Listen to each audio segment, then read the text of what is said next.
You know, this story is something that we've been looking at for the past couple weeks very, very closely. And I got a chance to watch this video by a vlogger from Africa, Adeola Fayehun. And it's very interesting. I want you guys to watch the entire video so you get a full understanding as to what's happening with China and the monies that allocated and what is the African nations doing with those monies. Very, very interesting. All right, let's take a look at it. But guys, before we play the video, I want you to go right now and subscribe to this channel. Subscribe to the channel and press the bell, so whenever we go live, whenever we upload a new video, you'll be the first to see it. Let's take a look at this video. It's a very serious thing, guys. Take a look. Guys have seen the video. 53 African delegations were in China last week, including several African presidents. You know, the president of Kenya, president of Rwanda, Togo, Cameroon, Uganda, Equatorial Guinea, Gambia, Nigeria, Sierra Leone, and the list goes on and on. All these African presidents were in China. So to cut a long story short, a major reason why they went to China was to go and beg for money. So China is giving African countries another $60 billion. That is a lot of money. Okay, this is in addition to the $136 billion loan and investment they've received from China. You know, a lot of people are excited about this, and you know, I can reason with that. The loan is to develop Africa. You know, finally we're developing Africa. But you also need to understand that we've been borrowing money from China now for years, and you know, I'm talking about huge amounts. Okay, billions of dollars each time, and I'm yet to read anywhere that we paid back any of the money that we've been borrowing. All we're doing is borrowing and then borrowing more and then borrowing more. I don't understand that equation. So you can't help but to wonder what we've done with the one that we borrowed last year and the one we borrowed the year before that and the year before that, because it started with small amounts. Last year it was $170 billion for African countries, and then it keeps going up. So I do see infrastructural development in several African countries, like in Kenya. I've seen the trains, the train stations in Ethiopia as well, and also we've seen the trains in Nigeria. However, in Nigeria, a lot of this money is being embezzled by our government officials. The problem, that is part of the problem. A lot of the money that has been coming from China to Africa is being embezzled, being used up by government, their friends. They're buying cars, they're building big houses, mansions in Africa, they all over the place. They're living lavishly. So who's going to pay that bill? Who's going to pay back those billions of dollars? Keep watching. And you know, most times they don't even give us the quality of infrastructure that they promised to build with the loans that they are taking in our names, which is why most of the train stations in Nigeria cannot stand next to the train stations in Ethiopia or Kenya.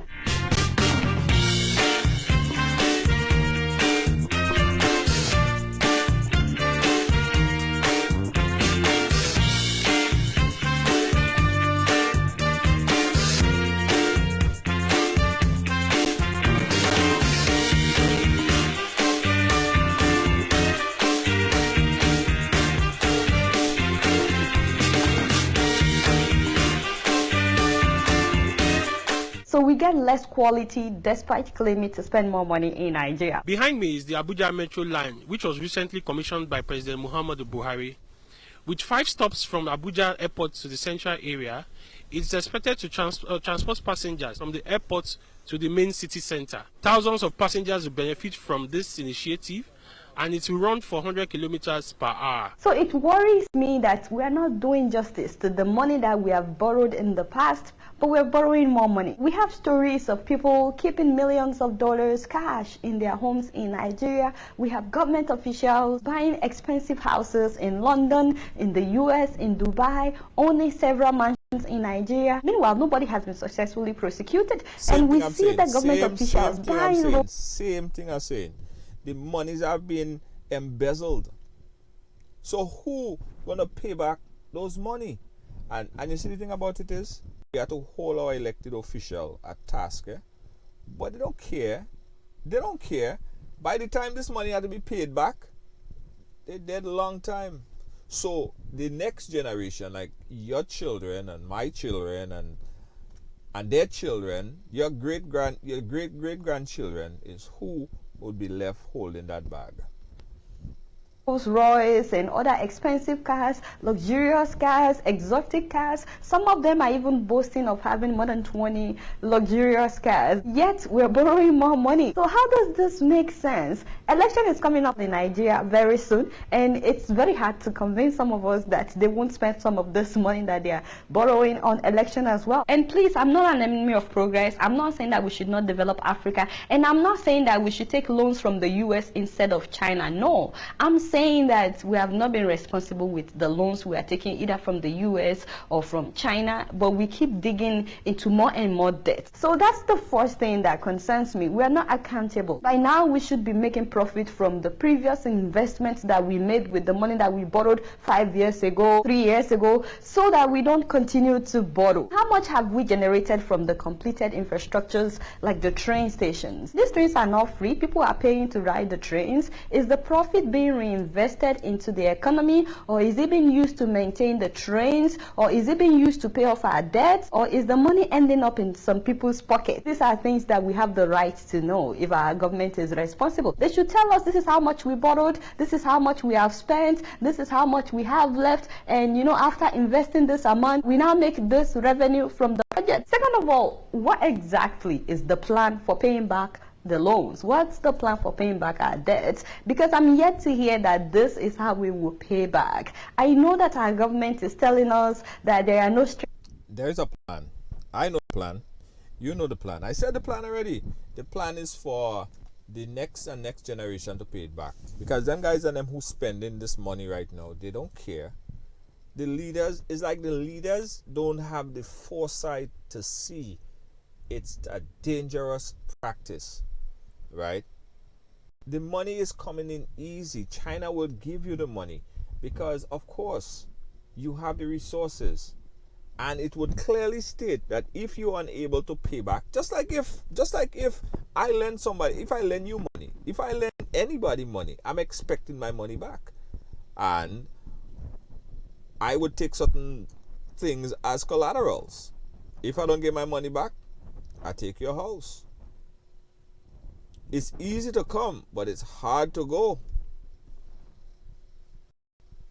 strings attached. But if somebody borrows you money and you cannot pay it back, believe it or not, they have power over you. They have leverage over you. I mean, the other time we were outside and I saw ice cream. Me and called it, oh, I didn't have my purse with me. I said, borrow me $2. So make I buy ice cream. Now, so the boy gave me $2, just $2. The guy asked for his money like 10 times before we got back to the office. It was very embarrassing. He was harassing me on the street. Can you imagine? I almost fired him that day. But jokes aside, when it comes to payback time, China does not play. Chinese people don't play with money. You need to live in New York to understand it. They don't play with money. So last year, Sri Lanka was unable to pay back the loans that China gave them. I mean, they should have been able to pay it back, except that they had some corruption issues as well in their country. You know, there were several reports of corruption practices among government officials. Some of them were pocketing part of the money. And I'm talking about top officials as well as members of the president's family, you know, like his brother. People were misappropriating money like Nigerian officials do. So guess what happened? China seized a major port in Sri Lanka. A major port. By the way, they were the ones that gave them money to build that port. Today, this port has been given to China as a lease for the next 99 years. 99 years. I don't know if you're understanding what I don't know why they didn't just say 100 years. And you know, when they take over a port like this, all the profit goes to China for the next 99 years. Which makes me wonder, are these African leaders also selling the future of our children by borrowing money that they may not be able to pay or they are not being responsible with? Are they mortgaging our future as well? And I'm very sure you guys heard about Djibouti, that beautiful African country, because right now China is trying to take over a major port in Djibouti as well. They're still on it. But you know, is this how they'll start taking ownership of ports and cities or dams or natural resources if our leaders cannot pay back before they take over Apapa port? That is why I'm making this video. By the way, as soon as they were talking about taking over the port in Sri Lanka, do you know that Nepal pulled out of a 2.5 billion loan that China had offered them because they know what would happen to them if they cannot pay? And not just Nepal, Pakistan also withdrew from a $14 billion loan agreement that they had with China for building a dam. And they said this is because the conditions conditions of the loan included China taking ownership of the project if they are unable to pay. And so they were like, no, we would not risk losing this dam. So right now, there are 8 countries where at any moment China can seize something because they are not able to pay their debts. What is the condition of our debt? Why is it that our government officials are not telling us the repercussion if we are unable to pay? What are we mortgaging for these loans? Because I don't think they just give you loans for nothing. Or do you guys think China is giving us special preference because we're Africans? I don't think so. Which brings me to my next point. Personally, I don't think that China is giving us all these loans because they care so much about Africans. I don't. Maybe they do, but I just don't think so. A part of me thinks they're giving these loans also for world dominance and also to win the power tussle between the US and China. You know, they are both trying to prove to themselves. I mean, look at Djibouti. America built a military base in Djibouti and China did the same thing. Can you imagine? And now China is trying to take over the port in Djibouti. And America is so worried that it would affect them. In fact, America is very worried by the way China is investing across African countries. And it's not that America cares about Africans being able to pay their debt. No, that is not the case. It's because when these African countries cannot pay back their debt, guess who will take control of the natural resources? America knows that it will be China. And we are right in the middle of their politics. So the hold of the West on Africa will be broken, but then China will just take over. Whoever feeds you controls you, which breaks my heart because we've never been truly free. And you know, I want you guys to remember that whoever feeds you controls you, and there is no free lunch. Whoever feeds you controls you.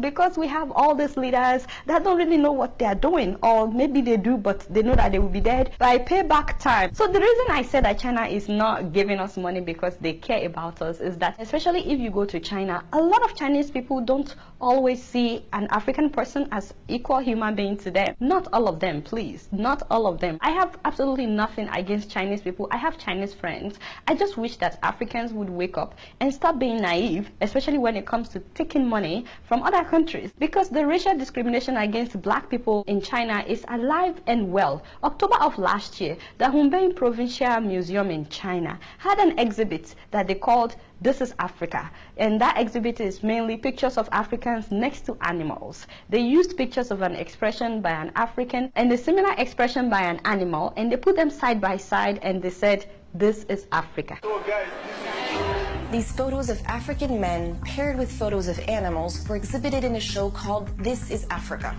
It took place in early October in a museum in Wuhan in eastern China. Can you imagine? Wow. I mean, are they saying that we're animals? Imagine the Chinese kids that see this exhibit. When people ask them about Africans, what do you think they would say? You know, that we're animals. This is something that happened recently, okay? I don't understand how a whole country cannot say what is wrong with this. They later took them down, but they refused to apologize. The museum took down the 12 controversial photos. However, it did not issue any apologies. Now, the worst part is that the Africans living in China who saw this exhibit, not all of them could speak out for fear of what may happen to them. Some of them spoke out, but in anonymity. There were photos of men, black men, juxtaposed with animals. Many people didn't feel like they could openly express their dismay due to the country we're in, which is a communist country where freedom of expression is not guaranteed. That breaks my heart. Do you know that there are hotels in China today where Africans are not allowed, especially if you go to the city of Guangzhou? They said that they only ban people from Kenya, from Nigeria and Uganda, but really, so long as you're black, you're not allowed in so many of these hotels. And that's the same city where they are seriously cracking down on the African community. What I'm trying to say is that it's not easy being an African in China. However, the reverse is the case for Chinese people that moved to Africa. I don't need to give you guys examples of how many Chinese companies are mistreating their African workers in Africa. I mean, I've told you about a Chinese company that pollutes the Gambian water. When people protested, they refused to do anything. And then the people of Gambia removed the Chinese pipe that was polluting the water. Can you believe that the Chinese people put it back back, and then they put a Chinese flag on top of it. 3 years ago, I told you how the China Civil Engineering and Construction Corporation in Lagos fired more than 500 workers in one day without notice, despite that they were owing them salaries. And the workers revealed that they were being used as slaves. And in 2015, a Chinese restaurant in Kenya refused to serve food to black people after 5 p.m. They tell the Africans, you are not welcomed here. Kenyans on social media cannot believe that it is possible to face this kind of discrimination in their own country. No African guests are allowed at the restaurant after 5 p.m. And that was despite the fact that they were operating without a license. The owner was on Monday accused of operating a restaurant without a license and was bonded for 50,000 shillings. And so when we managed to talk to the manager of the restaurant, they said that indeed they do not have a license to operate here. We also meant to understand that whenever authorities come here to get documents, they're normally told that the Chinese can't speak English or even Swahili, but when their clients come in, they're able to speak. It's something that the police are trying to establish. Now keep in mind that an African cannot operate a restaurant in China without the proper license. Hold up. This is a lot of stuff. Now, this is a lot of stuff. So what this video is also confirming is that the Chinese people really don't like the Africans. They fire a whole bunch of them. They have a, you hear that? They have a hotel that says not open to Africans. That's in China. I mean, listen, we've been songing the bell for this for a long time. People need to wake up and pay attention to what's going on. Let's watch the ending of the video. And when the police eventually invaded that restaurant, the whole kitchen was a mess. It was dirty. Perhaps shocking to Africans whose presence here is a security risk after 5 p.m., but to the clients, a perfect delicacy. They found body parts of dogs that were being served to customers. What? So the Chinese was serving dogs to Africans. Wow. Interesting stuff.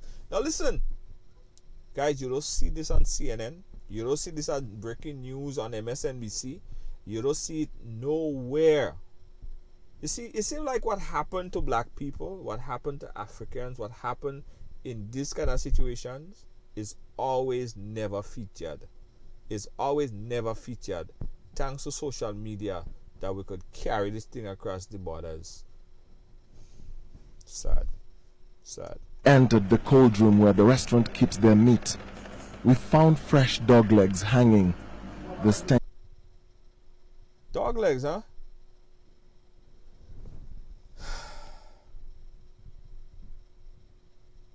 in the room was unbearable. That's just wrong. How do you serve dogs to people? And then they found out that the restaurant was just a cover-up for a brothel. At the back of the restaurant, there were 16 self-contained rooms that Chinese men were using to sleep with prostitutes. The prostitutes were also Chinese people, but they were using the restaurant as a cover-up. What we've been told by the workers is that these rooms, the 16 of them, the self-contained rooms, they're being used for prostitution. The day that the police came to the restaurant, all the Chinese people fled, although Kenya was able to arrest the owner and took her to court. So I don't think that China is giving us money in Africa because they just care so much about black-skinned people. I don't think so. And lastly, I can't speak for every African country, but Nigeria has no business whatsoever borrowing money from anybody. No. We should not be borrowing money from anybody. We have no business doing that. With all the oil money, I mean, it's like saying that Saudi Arabia is borrowing money. We have everything that we need to be a great country in Nigeria. We just don't have the right leaders. And now they're getting us in more debt. If we can mismanage our own oil money,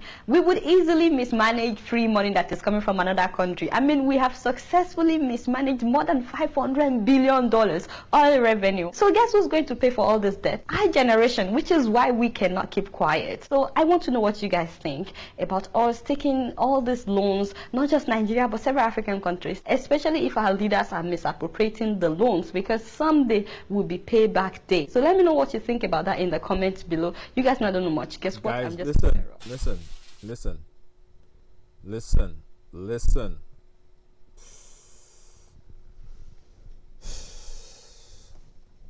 You need to wake up. Now, Recently in the news, China is lending or making accessible the sum of over 4 billion US dollars to Venezuela. How Venezuela go pay that back? You know what everybody needs to do? They need to question your elected officials. Whenever you hear about a loan, whenever you hear about money being lent or infrastructure being built by another country, ask the question to your leaders, how are we paying for that? What's the interest on the loan? Is it a loan or is it a grant? How is the money going to be paid? What is the time frame? What do we have to give up in case that money is not paid?